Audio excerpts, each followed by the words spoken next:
Feeling under pressure.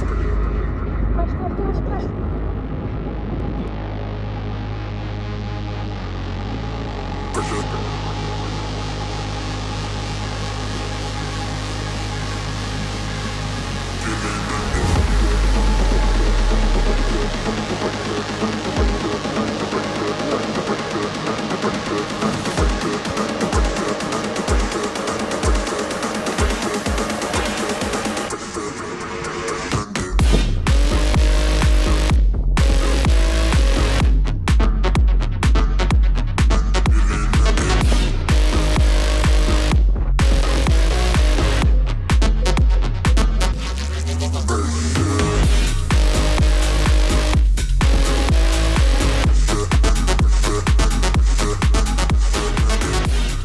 Ouais, donc ça fait quand même déjà 10 ans.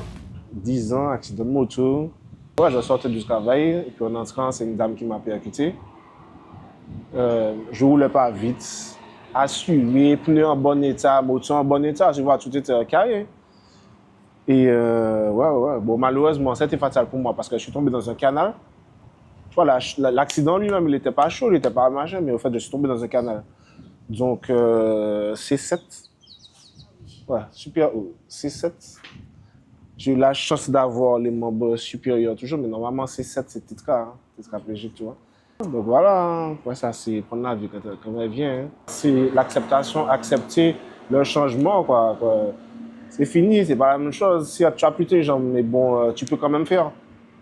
Tu t'adaptes, c'est exactement. Quand quelqu'un est sourd, par exemple, il s'adapte, c'est pour on voit ça nous super machin, mais voilà, mais la personne s'adapte et fait à mesure. Donc ça a été ça, l'acceptation. Oui, quand même. Oui.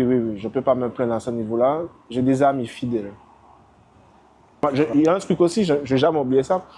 Alors, j'ai fait 21 jours en soins intensifs. Donc, je n'avais pas droit aux visites, ce genre de choses-là.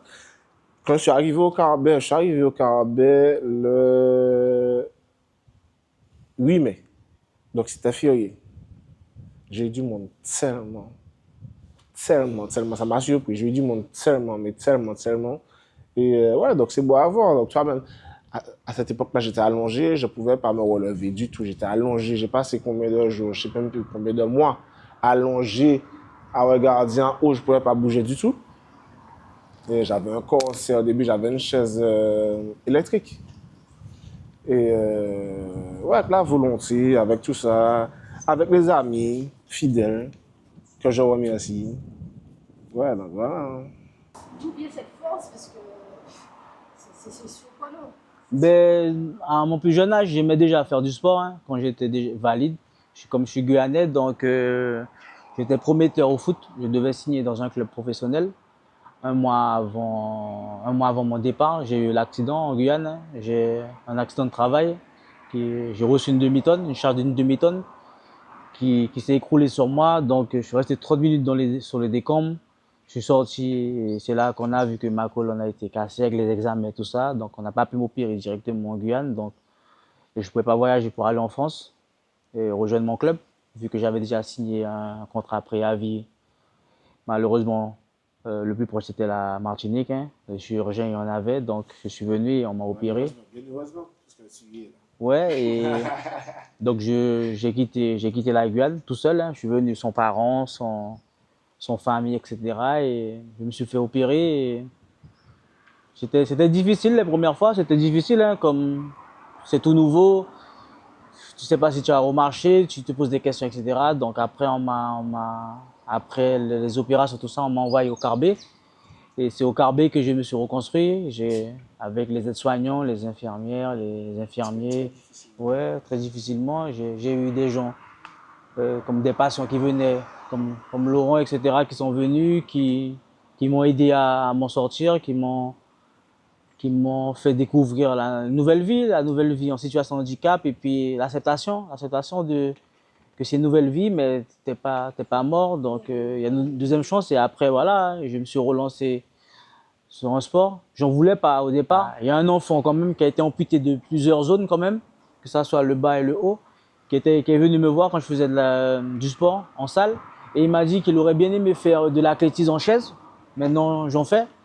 Et je lui ai dit, ben, c'est quoi comme sport et tout? Bon, comment je ne m'y connaissais pas du tout au niveau handicap. Et il m'a montré. Et je me suis dit, lui, il ne pourra jamais en faire parce qu'il est amputé. Il n'a pas de bras, il n'a pas de jambes. Il ne pourra pas faire. Il ne pourra pas faire parce que ça demande quand même d'avoir des membres quand même supérieurs, les mains, etc., les bras.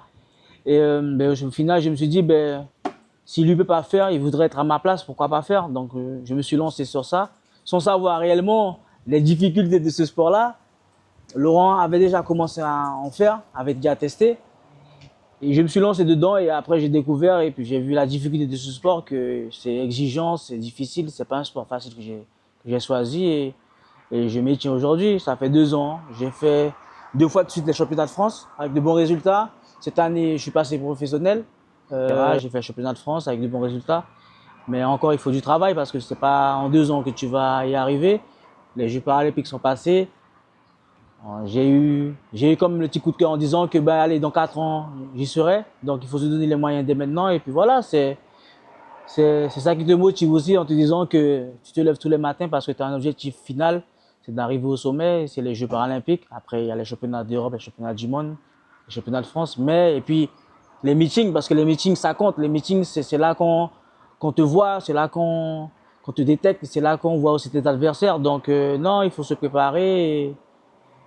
Et je sens que la meilleure des façons, c'est d'être fort dans la tête et puis de ne pas lâcher.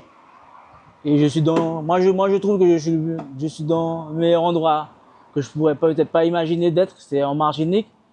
On m'a demandé de rentrer prochainement en métropole, donc ça a décidé, mais j'aime bien la Martinique, c'est comme chez moi, c'est chez moi. Et il faut montrer aussi aux autres qui sont à l'Hexagone qu'on est capable de s'entraîner quand même.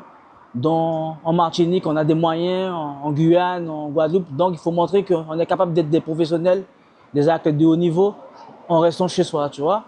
Et c'est la preuve vivante que tout est possible. Moi, je dis, ce que je souhaite, c'est qu'en voyant les personnes en situation de handicap, à chaque fois que je les vois, c'est leur souhaiter bonne chance et de leur dire de ne pas lâcher et puis de faire du sport. Le sport te fait émerger, te fait oublier tes problèmes, oublier des fois ton handicap et puis te rend plus fort, hein. Voilà.